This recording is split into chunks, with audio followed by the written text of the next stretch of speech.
श्री शिवाय नमस्तुभ्यम। हर हर महादेव। गुरुजी पंडित प्रदीप मिश्रा जी के द्वारा 17 मई से करनाल हरियाणा में शिव महाप्राण कथा शुरू हो गई है।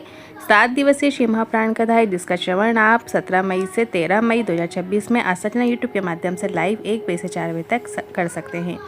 आज बताए गए गुरुजी के जो उपाय हैं वो इस प्रकार हैं। धतूरे से जुड़े 3 बिल्कुल नए उपायों की जानकारी दी है गुरुजी ने। साथ ही जीवन में यश, सम्मान और तरक्की दिलाने वाले अचूक उपायों की भी जानकारी आज की इस वीडियो में आपको प्राप्त होगी। और परिवार को टूटने से बचाने और प्रेम बनाए रखने के लिए गुरुजी ने आज की कथा में उपाय बताया है। किसी कारणवश यदि आपने आज कथा नहीं सुन पाए हैं तो पूरी कथा का रास्ता तो आपको इस छोटे से वीडियो से प्राप्त होगा। तो बढ़ते हैं आज की कथा की पहली जानकारी की ओर। शिव महाप्राण की विद्येश्वर संहिता कहती है, गुरुजी ने कहा, शिव जी को सभी बेलपत्र स्वीकार है। पूर्ण है वो भी स्वीकार है, 2 पत्ती है वो भी स्वीकार्य है, 1 पत्ती है वो भी शिव जी को स्वीकार्य है, 3 अलग अलग पत्तियां हो गई हैं तो वो भी शिव जी को स्वीकार है, छिद्र हो गए हैं वो भी स्वीकार है, कट गई है वो भी शिव को स्वीकार है, क्योंकि बेलपत्र कभी खंडित नहीं होती। बढ़ते हैं अगली दूसरी जानकारी की ओर। आपके घर में जितने भी भगवान की मूर्ति है वो टूटने पर खंडित हो जाती है, उसे बदलना पड़ता है। पर केवल देवादेव महादेव का शिवलिंग ऐसा है, उसके कितने भी टुकड़े हो जाएं वो खंडित नहीं माना जाता, क्योंकि वो अखंडेश्वर है। बढ़ते हैं आज की कथा की तीसरी जानकारी की ओर। जितनी बड़ी बिंदी हमारे माथे में लगी है उतनी बड़ी बेलपत्र भी आप यदि खाएंगे तो पूर्ण लाभ प्राप्त होगा। जरूरी नहीं कि पूर्ण बेलपत्र खाओगे, पूरी बेलपत्र खाओगे तभी लाभ होगा। छोटे से छोटा कण भी यदि आप खाओगे तो भी उसका लाभ जरूर आपको देखने को मिलेगा, पर वो बेलपत्र शिव जी पर चढ़ी हुई बेलपत्र होना चाहिए।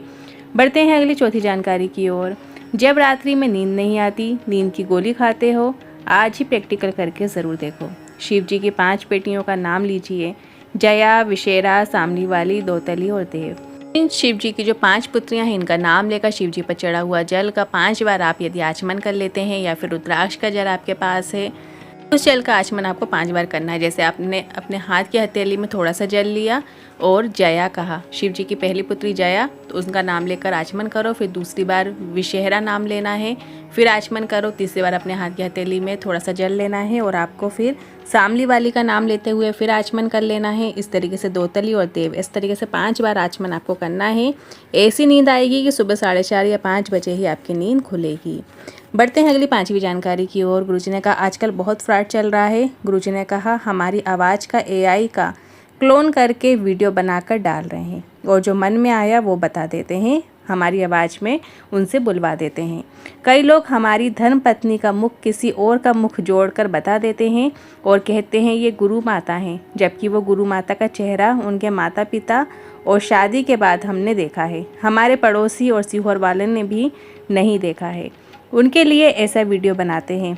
अब आज आप भी कमेंट बॉक्स के जरिए ये बताइए, क्या आपने भी गुरुजी के AI वॉइस के उपाय सुने या वीडियो सुना है? तो कमेंट बॉक्स में हाँ ज़रूर टाइप करें या जानकारी ज़रूर दें।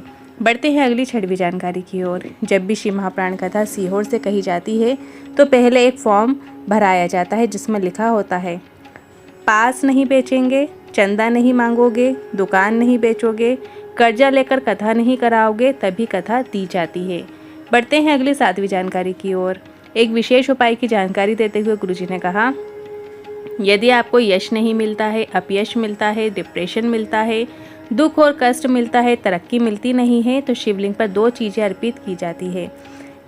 एक है धतूरा और एक है शमी पत्र। इनको आपको शिवलिंग पर अर्पित करना होता है।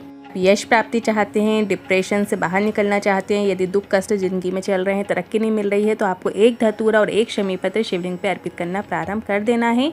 ये उपाय आप कभी भी किसी भी दिन उपाय कर सकते हैं। आप चाहो तो कल 21 मई, जैसे कि अभी अधिक मास का महीना चल रहा है, तो 21 मई गुरुवार के दिन भी आप 1 धतूरा और 1 शमी पत्र शिवलिंग पे अर्पित कर सकते हैं।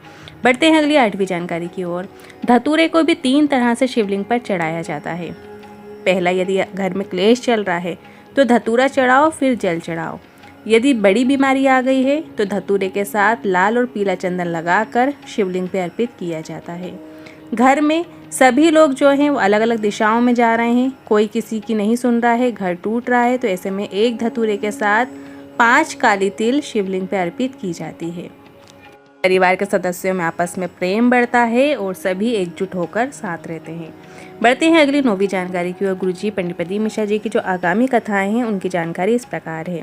इस कथा के बाद गुरुजी की जो शिव महाप्राण कथा है वो 27 मई से 2 जून तक धूंधल उमग्रा धरासी महाराष्ट्र में शिव महाप्राण कथा होगी। और इसके बाद फिर 18 जून से 24 जून भटिंडा पंजाब में शिव महाप्राण कथा होगी।